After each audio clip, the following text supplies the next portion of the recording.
English is a crazy language. Do you all agree? Obviously, it is a crazy language. And what makes the language crazy is its uniqueness. ये एक ऐसी language है जो अपनी uniqueness के कारण बहुत परेशान करती है लर्नर्स को, क्योंकि हर बार हम कोई नई चीज़ सीखते हैं और उसमें कुछ यूनिक आइडियाज़, कुछ यूनिक बातें शामिल हो जाती हैं। आज के इस वीडियो में उनमें से ही एक यूनिक आइडिया को मैं आपके सामने रखने जा रहा हूं। तो आइए शुरू करते हैं आज के इस वीडियो को। मैं हूं अविनाश और आप देख रहे हैं द इंग्लिश गाइड। आज मैंने 10 नए वर्ड खोजे हैं और ये जो वर्ड हैं are frequently used in English nowadays. लेकिन इसमें क्या यूनिकनेस है इसके बारे में आइए हम लोग जानते हैं और शुरू करते हैं हम अपने पहले वर्ड से। और ये वर्ड को समझने से पहले मैं आपको एक और वर्ड बताना चाहता हूं जो कि है RESUME।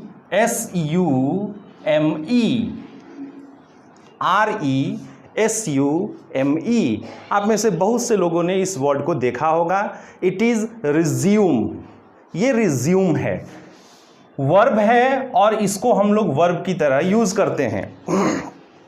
हम लोग कह सकते हैं कि you should resume your studies. तुमको अपनी पढ़ाई फिर से शुरू करनी चाहिए। अगर आपने बीच में कहीं रोक दिया है तो आप अपनी पढ़ाई को फिर से शुरू कर सकते हैं। So you should resume your studies. लेकिन ये मेरा आज का वर्ड नहीं है।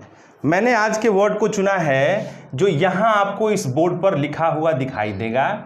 हालांकि जब आप मिलाएंगे तो आप देखेंगे RESUME।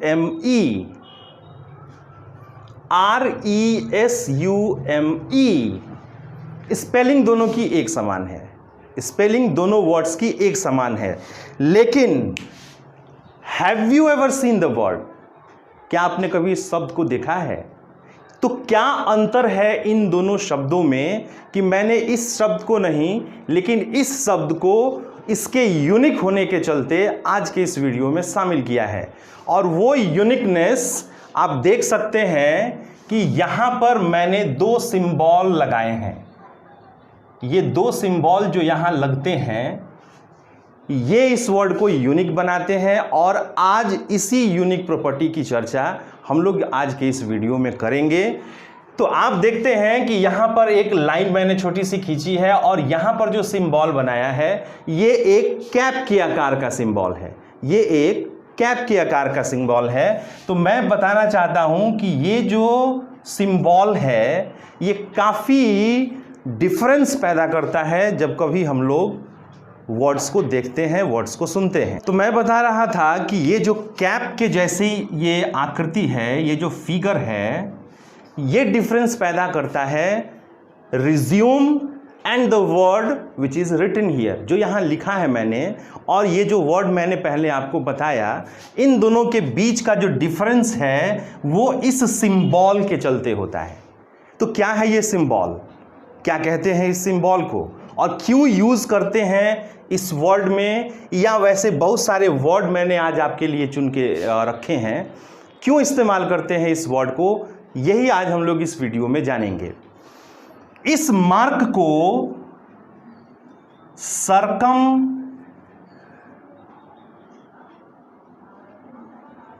फ्लेक्स कहा जाता है। इस मार्क को सरकमफ्लेक्स कहा जाता है। और ये मार्क हमारे पास जितने वॉवेल हैं इंग्लिश के अल्फ़ाबेट्स में, like A, E, I, O and U, ये जो वॉवेल्स हैं इन वॉवेल्स के पहले इस मार्क को यूज़ किया जाता है। इस मार्क को इन वॉवेल्स के ऊपर यूज़ किया जाता है। And when it is put over a vowel, it means that the vowel is pronounced in a different way, in a particular way. जब इस मार्क को किसी वॉवेल के ऊपर लगा दिया जाता है उसका मतलब ये होता है कि उस वॉवेल को एक अलग तरीके से उच्चारण किया जाता है। सो द प्रोनाउंसिएशन चेंज हो जाती है, प्रोनाउंसिएशन बदल जाती है। और इस कारण से इस वर्ड को जहां हम रिज्यूम पढ़ते हैं, इस वर्ड को हम पढ़ते हैं resume. So it's resume. हमारा स्ट्रेस जो होगा, the stress should be on res पे हमारा स्ट्रेस होना चाहिए। So resume, resume, so it is the word resume. अब आपको थोड़ी थोड़ी याद आ रही होगी, आपने इस वर्ड को बहुत बार यूज़ किया है, बहुत बार आपने इसका इस्तेमाल किया है, लेकिन हो सकता है कि आपने इसको कभी नोटिस न किया हो। So whenever you are asked to submit a resume, ये वर्ड है वो। इस वर्ड को बोलने के समय रिज्यूमे कहा जाता है। हालांकि स्पेलिंग रिज्यूम की तरह ही होती है, बस यहां पर ये जो 2 मार्क हैं ये लगा दिए जाते हैं। तो ये जो सर्कमफ्लेक्स है ये कभी कभी कैप के फॉर्म में होता है, कभी कभी ये इस फॉर्म में भी हो सकता है, कभी कभी ये उल्टे इस फॉर्म में भी हो सकता है, एंड समटाइम्स डॉट के रूप में भी इस्तेमाल किया जाता है।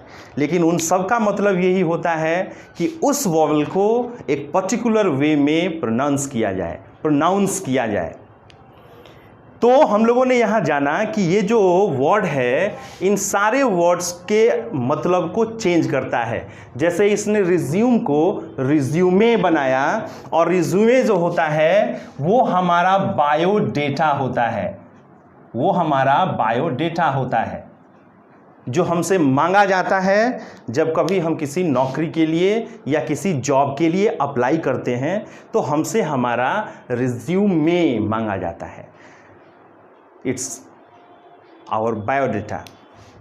दूसरा जो वर्ड मैंने आपके लिए लिया है, ये भी मोस्ट कॉमन वर्ड है और बहुत सारे लोग इसको इस्तेमाल करते हैं। हालांकि संभव है कि उन्होंने कभी इस पर नोटिस न किया हो कि क्या चेंज है इसमें। सो अब ये जो दूसरा वर्ड हमारे सामने है, तो मैं फिर आपसे पूछता हूँ कि have you ever seen the word? क्या आपने इस वर्ड को कभी देखा है? बिल्कुल देखा है, आपने इस वर्ड को देखा भी है और इस वर्ड को इस्तेमाल भी किया है। तो ये वर्ड जो है ये है फी ऑन से। So the stress should be on. हमारा जो जोर होगा, जो स्ट्रेस होगा वो ऑन पर होगा, और इसको पढ़ेंगे कैसे? फियांसे। और इसका मतलब a man who is engaged to be married. एक आदमी जिसको शादी के लिए इंगेज किया गया है, जिसको हम लोग हिंदी में मंगेतर के नाम से जानते हैं, वो वर्ड है फियांसे। यहाँ भी आप देखेंगे कि ये एक टोपी वॉवेल के ऊपर लगाई गई है जो इसके प्रोनाउंसिएशन को चेंज करती है।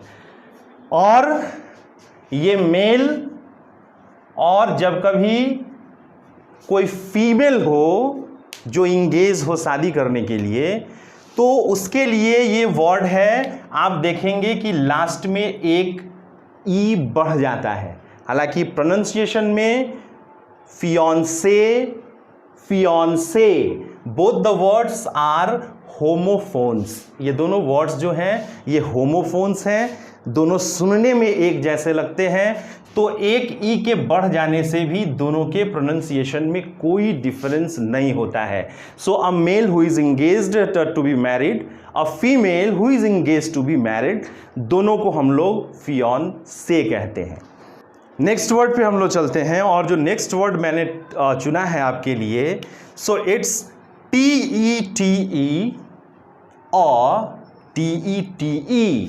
आप देखेंगे कि यहाँ इस ई वॉवल के ऊपर एक कैप है, एक सर्कमफ्लेक्स है, ए के ऊपर एक सर्कमफ्लेक्स है, और फिर से यहाँ इस टी के ऊपर, ई के ऊपर एक और सर्कमफ्लेक्स है। So the word is tete-a-tete. Tete-a-tete, tete-a-tete. It is a noun obviously, and it means, इसका मतलब है प्राइवेट कन्वर्सेशन। जब कभी हम किसी के साथ गुफ्तगू कर रहे होते हैं, द उर्दू वर्ड गुफ्तगू, टेटे-अ-टे। सो आप सेंटेंस में इसको यूज़ कर सकते हैं कि I love to have a tete-a-tete over a cup of tea. आप किसी से मिले, बात पूरी नहीं हो पाई, हम अक्सर उससे कहते हैं कि आइए घर पर एक कप चाय पीते हैं, और चाय पर जो हम करते हैं वो होता है टेटे अट्टे। सो ये प्राइवेट कन्वर्सेशन है, और इसमें भी, इस वर्ड में भी सर्कमफ्लेक्स यूज़ किया जाता है। आगे बढ़ते हैं अपने नेक्स्ट वर्ड पर, और नेक्स्ट वर्ड आप देखेंगे कि बहुत कुछ ये सिमिलर है पास, PASS। अंतर केवल ये है कि इसमें एक वॉवेल विथ अ सर्कमफ्लेक्स है। इसमें एक वर्ड लगाया गया है ई जो बढ़ता है, और साथ में एक सर्कमफ्लेक्स यूज किया जाता है, and the pronunciation of this word is passe, passe, passe, passe. The stress should be on pass, passe, पास से। तो ये जो वर्ड है पास से, इसकी मीनिंग यदि मैं आपको बताऊं तो इसकी मीनिंग होती है आउट ऑफ डेट। मतलब out of date, out of date मतलब पुराना हो जाना। वो आइडिया या वो कस्टम जो पुरानी हो गई है, उसको बताने के लिए हम लोग इस वर्ड को यूज करते हैं। इट इज पासे, पासे। सेंटेंस में हम लोग इसका इस्तेमाल कर सकते हैं like why are you wearing a passe outfit. क्यों तुमने एक गुजरे जमाने के कपड़े को पहना है। सो कोई आइडिया हो, कोई व्यवहार हो, कोई कस्टम हो, अगर वो पुराना हो गया है, आउटडेटेड हो गया है, उसके लिए हम लोग इस्तेमाल करते हैं इस वर्ड को पासे। नेक्स्ट वर्ड पे हम लोग चलते हैं, और ये नेक्स्ट वर्ड काफ़ी यूज़ होता है किचन्स में, काफ़ी यूज़ करती हैं इसको लेडीज़, हमारी महिलाएं, और वो वर्ड है, so it's PUREE। The pronunciation of the word is pure, pure, pure। Stress हमारा जो है वो प्योर पे होगा। हालांकि कुछ लोग इस वर्ड को प्यूरी भी प्रोनाउंसिएट करते हैं, लेकिन the right pronunciation, the correct pronunciation of the word is puree. अब ये क्या है, अब ये क्या है? हम लोगों में से सब ने पाव भाजी ज़रूर खाई होगी। पाव भाजी में एक बन होता है, और उसके साथ जो भाजी दी जाती है, दैट इज़ द प्यूरी।